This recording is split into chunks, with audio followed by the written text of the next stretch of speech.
John Volbrick, founder and CEO of Flite Golf Entertainment. Flite Golf actually started really more as a technology company trying to build a platform of games and sort of operational software to help venues work well.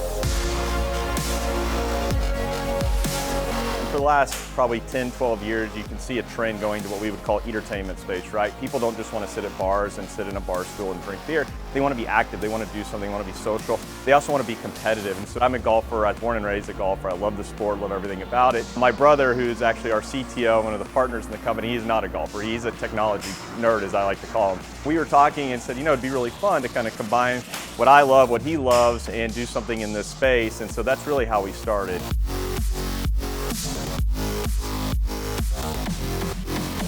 I'm James Volbrick. My brother John and I basically were the starters of the company.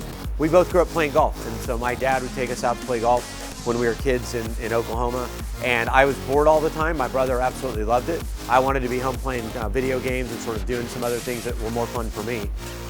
And one of the things I realized is that golf is an extremely hard sport to begin with, and so we really like the idea of taking technology, my passion and my background, and bringing that to bear so that golf is more fun for everybody.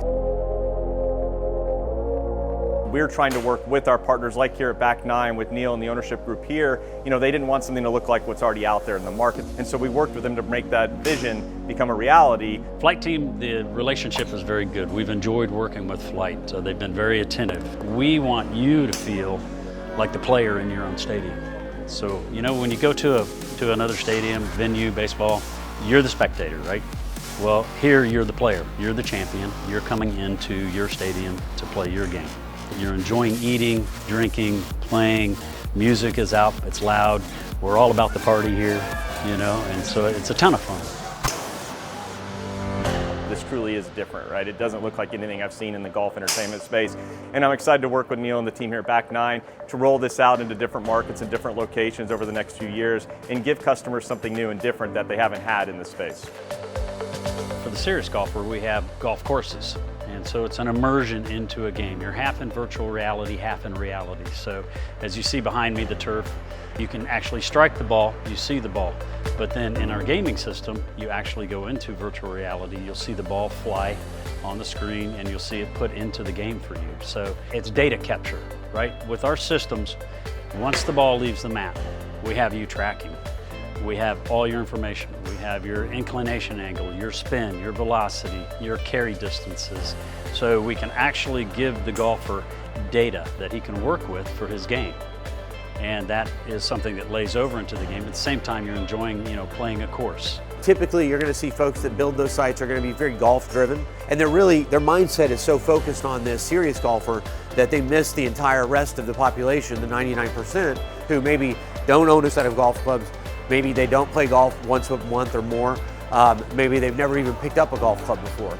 So we come at the driving range golf entertainment problem from a completely different perspective. We actually purposely build games that make the playing field level. We offer 3 games today. We've got about 15 more on the drawing board, but today we're going to focus on these 3.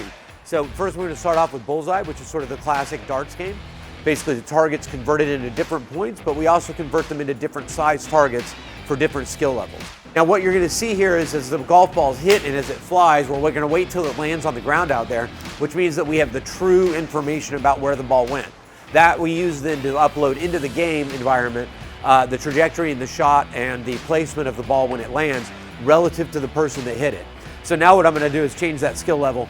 We're going to go from the larger targets on the left under the easy setting down to the really hard targets on the right, which is the hard setting. You can see a huge difference now on the screen in terms of what those targets present themselves as. This is going to be a little bit harder shot to get on that target. This is basically the only way that I can beat my brother at golf because he's a scratch golfer. We do a lot of work with third parties and developers like Neil and the Back 9 team. We also have some of our own flagship facilities that we're developing. The biggest one is a 100,000 square foot facility in Las Vegas. We broke ground, we hope to open by October of next year, but it's going to redefine golf entertainment. Some of the stuff we're doing, not just with the building design and the flow of it, but on the range with lights and music and how it combines with the game. It's amazing. I mean, to have a spot on the Strip obviously is pretty special, but to have a great partner with the Strat, I can't imagine a better location. It's the entertainment capital of the world, right? So you might as well have the best entertainment facility there, and I think we're going to deliver that to people next year.